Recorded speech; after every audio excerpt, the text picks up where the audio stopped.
Hello everyone, আশা করছি আপনারা সকলেই ভালো আছেন। বর্তমান সময় কিন্তু এই ধরনের ফটোগুলো অনেকটাই ট্রেন্ডিং, তো এগুলো জেনারেট করার জন্য অবশ্যই সম্পূর্ণ ভিডিওটি কন্টিনিউ করতে হবে। তো চলুন শুরু করা যাক।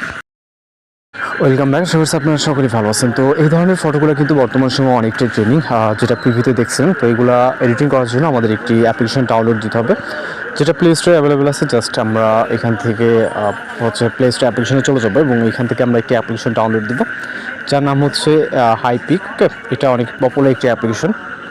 জাস্ট এটাকে ইনস্টল করবেন। আমাদের ইতিমধ্যে ইনস্টল করা আছে, এটা প্লে স্টোরে যে ভার্সনটা আছে সেটাতে কাজ করতে পারবেন। এখান থেকে ইনস্টল করে ওপেন করবেন। আমাদের ইতিমধ্যে ইনস্টল করা আছে, সরাসরি আমরা ওপেন অপশনে ক্লিক করব।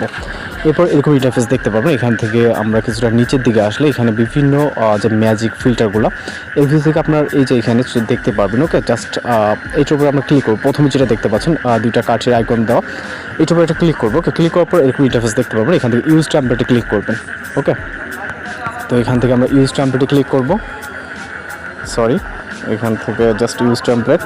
এরপর আপনি আপনার গ্যালারিটা ওপেন হয়ে যাবে। এবার আপনি এখান থেকে যে কোনো একটি পিকচার নেবেন। ওকে, তো আমরা এখান থেকে একটি ছবি নেব, যে ছবিটা এই ধরনের এডিটিং করতে যাচ্ছি। তো ছবিটিকে জাস্ট আমরা সিলেক্ট করব। এখান থেকে সিলেক্ট করার পর এখান থেকে লোডিং নিচ্ছে। ওকে, দেখতে পাচ্ছেন, এবং ছবিটি কিন্তু এখানে আমাদের লোডিং নিবে এবং এখানে পার্সেন্টেজ কাউন্ট হবে। দেন আমরা এখানে সব কিছু দেখতে পারবো, এবং এখানে নেটওয়ার্ক ইস্যু না থাকলে কিন্তু একদম পারফেক্টলি জেনারেট হবে। জাস্ট ওয়েট করতে হবে। এখানে দেখতে পাচ্ছেন পার্সেন্টেজ কিন্তু অনেক দ্রুত কাউন্ট হচ্ছে। জাস্ট ওয়েট করতে হবে। এখানে সর্বোচ্চ গেলে 10 থেকে 30 সেকেন্ডের ভিতরের মতো ফটোটি জেনারেট হয়ে যাবে। ওকে, জাস্ট অপেক্ষা করব।